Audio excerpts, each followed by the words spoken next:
असंप्रज्ञात समाधि होती है। विदेह देवता को देश विशेष में है। हाँ, ये जब ये देवता बोला ना तब ये देह विशेष में है, और देह विशेष में है इसके बताने। हाँ, जब क्या है कि ये देह है तो लोक भी है देवताओं का, देह है तो लोक भी है, स्वर्ग लोक देवताओं को कहा गया है। आगे देखेंगे। ते ही स्व संस्कार मात्रोपजेना चित्तेन कैवल पदम युवा नवंता,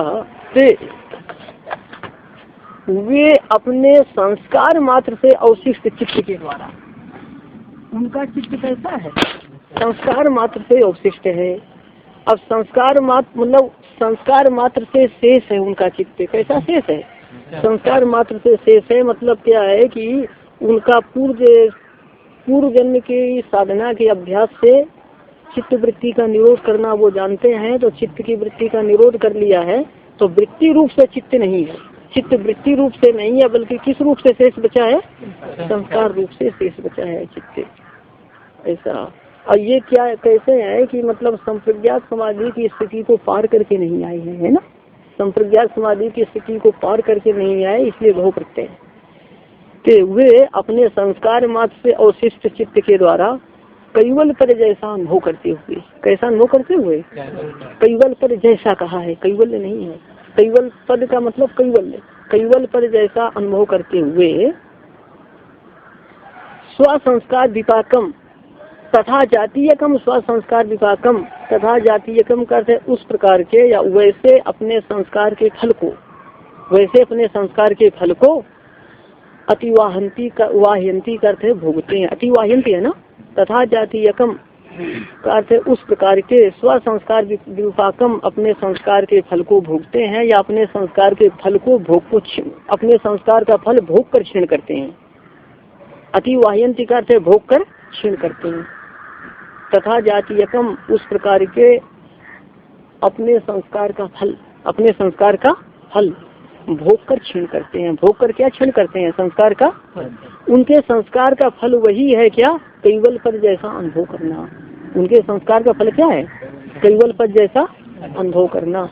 हमने इस पंक्ति का अर्थ क्या बताया कि तथा जातीयकम उस प्रकार के अपने संस्कार के फल को भोग कर क्षीण करते हैं। अतिवाहयंती का क्या बताया? भोग कर क्षीण करते हैं। कुछ व्याख्याकार ऐसा भी अर्थ करते हैं स्व संस्कार विपाकम अपने संस्कार के फल को, यही ठीक है, यही अर्थ ठीक है ना, भोग कर क्षीण करते हैं, ठीक है अर्थ। एक बार और पंक्ति लगाएंगे, ही यहाँ पर एवं अर्थ में ले लेंगे। वे अपने संस्कार मात्र से शेष चित्त के द्वारा, वे अपने संस्कार मात्र से अवशिष्ट चित्त के द्वारा कैवल पद जैसा अनुभव करते हुए वैसे अपने संस्कार के फल को भोग कर क्षीण करते हैं।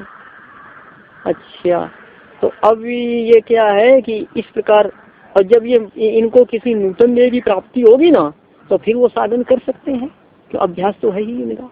अच्छा, तथा प्रकृति लया, उसी प्रकार प्रकृति लय, प्रकृति लय का वर्णन दो प्रकार से किया है व्याख्याकारों ने। एक तो हमने बताया ना कि जिसने क्या किया है कि समाधि का अभ्यास किया, सांसारिक विषयों से चित्त को हटा करके लंबे समय तक समाधि का अभ्यास किया और आत्मा का साक्षात्कार नहीं हुआ, बीच में कहीं तृप्त हो गया तो उसका शरीर छूट गया।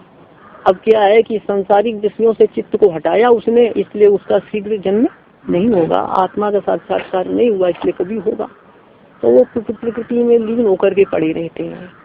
यहाँ पर ध्यान देना, प्रकृति में लीन हो, सूक्ष्म शरीर तो इनका रहता है ना, यही समझना है बस। सूक्ष्म नए जन्म की प्राप्ति नहीं है, लीन होकर पड़े हैं। कुछ लोग ऐसा अर्थ करते हैं प्रकृति लीन का कि ये भी एक प्रकार के देवता है, ये भी एक प्रकार के क्या है? देवता है। पर देखना फिर इसमें भाष्य के अनुसार क्या लगता है। तो संस्कार मात्र से अवशिष्ट चित्त लिखा है ना, तो संस्कार मात्र से अवशिष्ट चित्त कहाँ है? इसका मतलब क्या है कि इनका भी वो देह है ना, लोक है, ऐसा। विदेह का तो स्थूल देह राहित, स्थूल देह राहित कर लेना है ना, इसीलिए विदेह नामक देवता, विदेह इनकी एक संज्ञा हो गई। विदेह इनकी क्या हो गई? स्थूल देह राहित या देहाध्यास से रहित। महाराज जनक को भी विदेह कहा जाता है। जनक को विदेह कहा जाता है क्योंकि उसको क्या है, देहाभिमान रहित थे वे लोग, देहाभिमान, हाँ, इसलिए उनको विदेह कहा गया। ऐसे ही इनको विदेह नाम कर दिया गया इनका, देह होने पर भी। देवताओं का जैसा देह होता है वैसा देह है। अब देखेंगे तथा प्रकृति लय, उसी प्रकार प्रकृति लय, प्रकृति में लीन हुए। साधिकारे चेतसी, साधिकारे चेतसी का अर्थ है यहाँ पर अकृतार्थ चित्त। चित्त का अधिकार समाप्त होता है कब? ये विवेक ख्याति होने पर। चित्त का अधिकार कब समाप्त होता है? तो यहाँ पर चित्त इनका कैसा है? अभी साधिकार है, मतलब इनका चित्त अभी कृतार्थ नहीं हुआ है। चित्त की कृतार्थता होती विवेक ख्याति होने पर। तो प्रकृति लीन ये अकृतार्थ चित्त, अकृतार्थ चित्त प्रकृति में लीन होने पर, अकृतार्थ चित्त प्रकृति में, ये प्रकृति में लीन कहा गया तो मतलब इनका शरीर नहीं है, इनका शरीर ऐसा। साधिकार चित्त प्रकृति में लीन होने पर कैवल्य पद जैसा अनुभव करते हैं। कैवल्य पद जैसा कौन? प्रकृति लया, अनुभवंत का कर्ता कौन है? हाँ, उसी प्रकार प्रकृति लय अकृतार्थ चित्त को प्रकृति में लीन होने पर कैवल्य पद जैसा अनुभव करते हैं। कब तक अनुभव करते हैं? तो बताते हैं यावत न पुनः आवर्तते अधिकार वसात चित्तम, यावत का जब तक फिर अधिकार वसात है ना, अधिकार वसात का अर्थ है आकृतार्थता के कारण। जब तक आकृतार्थता के कारण चित्त पुनः संसार में नहीं आता है, जब तक आकृतार्थता के कारण चित्त पुनः संसार में नहीं आता है। तो पुनः संसार में आने का मतलब है कि पुनः उनको शरीर प्राप्त हो जाना, पुनः शरीर। हाँ, यावत का अर्थ जब तक, अधिकार वसात का अर्थ है कि आकृतार्थता के कारण उनका चित्त पुनः संसार में नहीं आता है, पुनः न अवगतति। ठीक है, तब तक वे कैवल्य पद जैसा अनुभव करते रहते हैं। और जब चित्त संसार में आ जाएगा तब फिर वैसा अनुभव नहीं होगा। वो संस्कार मात्र से शिष्ट है, यहाँ पर प्रकृति में ही लीन हो गया है, मतलब वो एक शरीर के अभाव वाली स्थिति ठीक लगती है। यहाँ आगे देखेंगे। भव प्रत्यय हो गया, और क्या है आपका? अब उपाय प्रत्यय नाम की असंप्रज्ञात समाधि को बताते हैं। उपाय प्रत्यय नाम की समाधि देखेंगे। श्रद्धा वीर स्मृति समाधि प्रज्ञा पूर्वक इतरे शाम,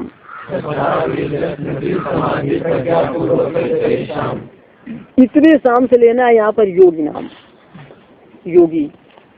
तो ये किससे इतर है? विदेह प्रकृति लया नाम जो है ना, तो विदेह प्रकृति लयेभ्या इतरे शाम, विदेह और प्रकृति लय की अपेक्षा भिन्न, भिन्न कौन? योगी। इतरे शाम का योगी नाम।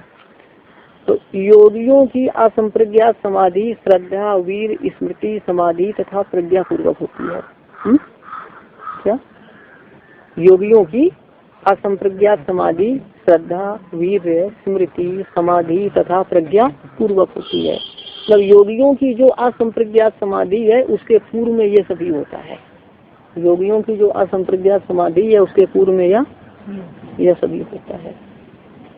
समाधि से संप्रज्ञात समाधि लेंगे ना, सभी भाष्य में आ रहा है ना।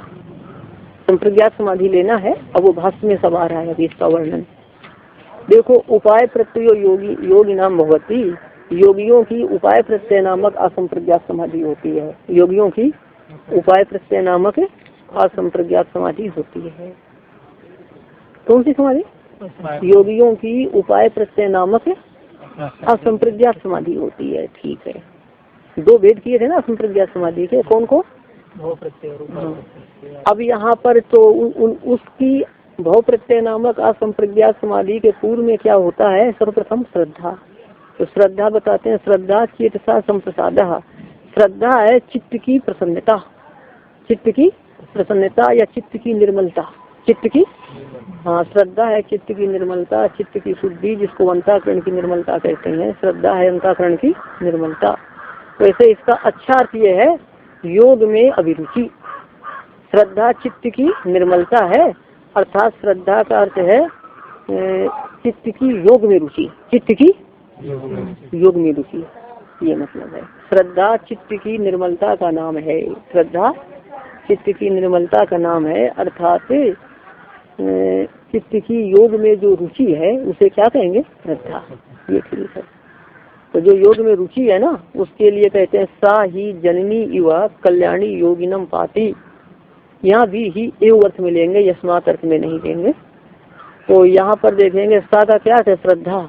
जननी यु कल्याणी, माता के समान कल्याण करने वाली वह श्रद्धा। सबसे ज्यादा कल्याण कौन करता है पुत्र का? और माता के समान कल्याण कौन करती है? श्रद्धा। श्रद्धा मतलब चित्त की निर्मलता। चित्त जो है ना पाप से रहित हो जाए तो चित्त निर्मल हो गया ना।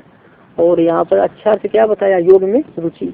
जो योग में रुचि है ना, तो माता के समान कल्याण करने वाली श्रद्धा योगियों की रक्षा करती है। क्या माता के समान कल्याण करने वाली श्रद्धा क्या माता के समान कल्याण करने वाली श्रद्धा योगियों की रक्षा अवश्य करती है? ही का सीव कर लेंगे, लग जाएगा।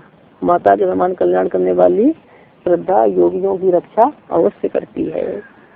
अब ध्यान देंगे तो पहले श्रद्धा समझ में आई। श्रद्धा का से रुचि, श्रद्धा के बाद क्या है आपका? वीर्य। तो वीर्य का अर्थ यहाँ पर देखेंगे क्या प्रसंगानुसार अर्थ है। तस्य ही श्रद्धानस्य विवेकार्थिनो वीर्यम उपजायते। यहाँ भी ही एवं अर्थ में ही है, यस्मात् अर्थ में नहीं है। ये विवेकार्थिना श्रद्धानस्य, विवेकार्थिना का अर्थ है कि विवेक चाहने वाले या विवेक ख्याति चाहने वाले, है ना। विवेक चाहने वाले श्रद्धालु की, तस् श्रद्धानस उस श्रद्धालु की, श्रद्धानस से कर श्रद्धालु या श्रद्धा युक्त, श्रद्धा युक्त। तो विवेक चाहने वाला कौन होगा? श्रद्धालु। कि विवेक चाहने वाले श्रद्धालु योगी का, विवेक चाहने वाले श्रद्धालु योगी का वीर उत्पन्न होता है। वीर का अर्थ है यहाँ पर धारणा। क्या अर्थ है? धारणा, ध्यान समाधि है ना। वीर का अर्थ धारणा की, धारणा नामक प्रश्न होता है। विवेक चाहने वाले श्रद्धालु योगी का धारणा नामक प्रश्न होता है। विवेक चाहने वाले श्रद्धालु योगी का धारणा नामक प्रश्न उत्पन्न होता है या धारणा नामक प्रश्न होता है। कौन सा प्रश्न होता है? वीर्यम का अर्थ प्रश्न। कौन सा प्रश्न? धारणा नाम वाला प्रश्न। तो यहाँ वीर्य का अर्थ हो गया धारणा, धारणा होती है। विवेक चाहने वाले श्रद्धालु योगी की धारणा होती है। धारणा, तो धारणा किसकी होती है? कैसा होना चाहिए? विवेक चाहने वाला श्रद्धालु होना चाहिए। यदि श्रद्धालु है तो उसकी धारणा होने लगती है। और जब तक श्रद्धा नहीं आती है ना चित्त में रुचि, तब तक धारणा नहीं होती है। तो रुचि यदि बाह्य पदार्थों में है तब तो क्या है कि फिर वो धारणा नहीं बनेगी। तो बाह्य पदार्थों से रुचि हटनी चाहिए, पूर्णता योग में रुचि होनी चाहिए। अब देखेंगे तो समुपजात वीर्य से स्मृति ही उत्तिष्ठते। समुपजात वीर्य से ना, समुपजात वीर्य से अर्थ है कि धारणा, वीर्य का प्रश्न किया है ना। कौन सा प्रश्न? धारणा। कि धारणा से संपन्न योगी की, वीर से संपन्न योगी की या धारणा से संपन्न योगी की स्मृति उत्पन्न होती है।